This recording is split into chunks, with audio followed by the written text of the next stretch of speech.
మనం కొన్నిసార్లు ఓడిపోవటానికి కారణాలు బయట నుండి ఎక్కడి నుండో రావు. మనలో ఉండే చెడే మనల్ని ఓడిపోయేలా చేస్తుంది. ఒకసారి మనం ఊరికినే అవసరం లేకపోయినా అనవసరంగా కోపడుతూ ఉంటాం.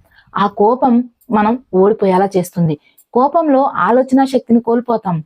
రావాల్సిన మంచి ఆలోచనలు రావు. కోపం అనేది వేరే ఏ ఒక్క విషయాన్ని కూడా ఆలోచించనివ్వదు. కాబట్టి కోపం వల్ల మనకొచ్చే కోపం వల్ల మనం ఓడిపోతాం. మనలో ఉండేటువంటి భయం వల్ల మనం ఓడిపోతాం. ఒక అడుగు ముందుకు వెయ్యాలి అంటే భయం. చిన్న చిన్న పనులు చేయాలి అంటే భయం. ఆ ఒక్క అడుగు నువ్వు ముందుకేస్తే గెలుస్తావు. కానీ భయం అనేది నిన్ను ఆ ఒక్క అడుగు ముందుకు వేయనీదు. కాబట్టి మనలో ఉండే భయం మనం ఓడిపోయేలా చేస్తుంది. మనలో ఉండేటువంటి అహంకారం, గర్వం, నేను మాత్రమే అనే ఇగో మనం ఓడిపోయేలా చేస్తుంది. మనం ఓడిపోవడానికి బయట నుండి పరిస్థితులు ఏవి రావు. మనం ఓడిపోవటానికి మనలో ఉండేటువంటి అవలక్షణాలే కారణం.